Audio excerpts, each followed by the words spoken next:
Well, you guys voted for me to play as Turkey, a country with the 11th highest starting population in Rising Nations, which makes its spending laws very expensive, so it's hard to have a stable eco early game. Anyways, this is the game plan. First, I'm going to form the Ottoman Empire by taking over the lands that were previously in it.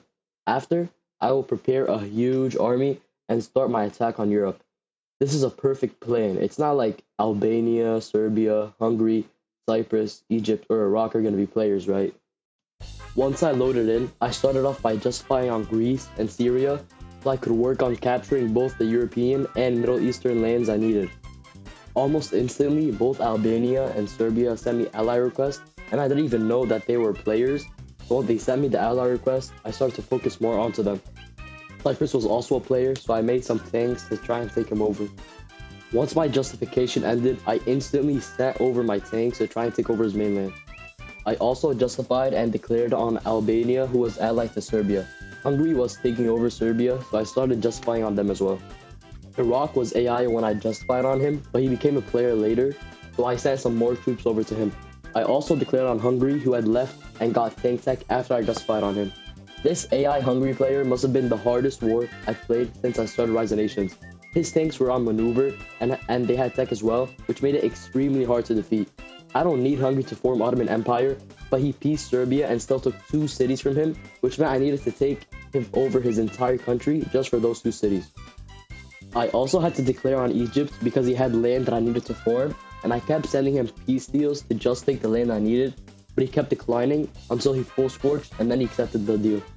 In this war, he was allied to an AI Saudi player, so instead of justifying on him directly, I justified on Saudi to take him over, but I made a huge mistake. I forgot to white piece Saudi, and he later became a player and started attacking me. I was also in debt because of how expensive the spending laws were, so I couldn't make things to defend against his attacks.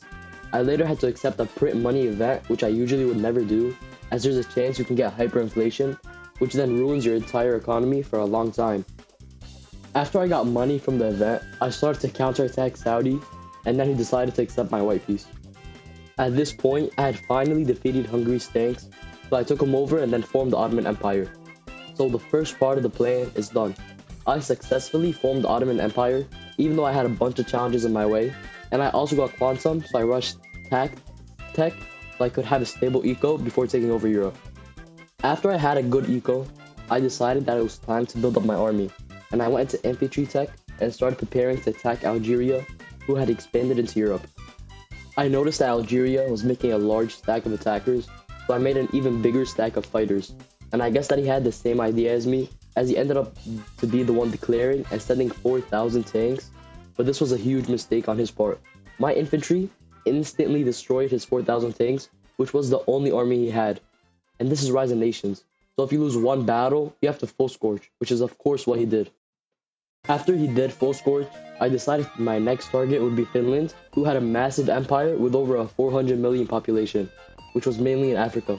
He also had Afghanistan, so I took over Iran, supported him there. I also made around 1 million troops in Greece because no Turks are gonna die in this war, and those troops were jungle spec, so they could take over his African colonies.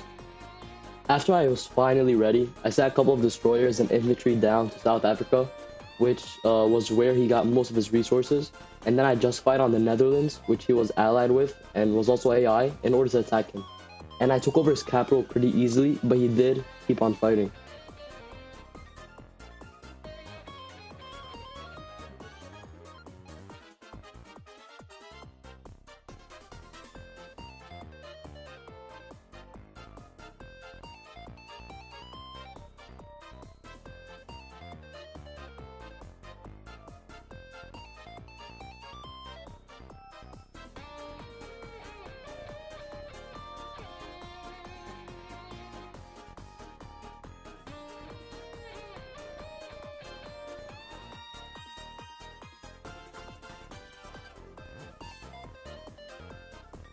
After I took over Finland, I decided to fight the Soviets, who said he would stop selling me tungsten, which made me very angry.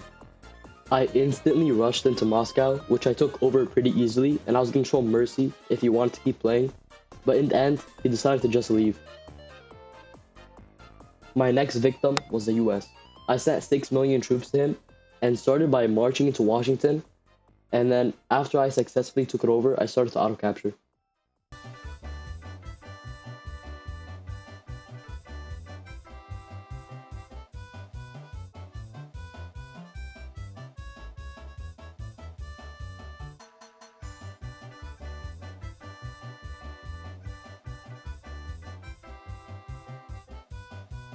I want you guys to guess what happens after he loses this battle.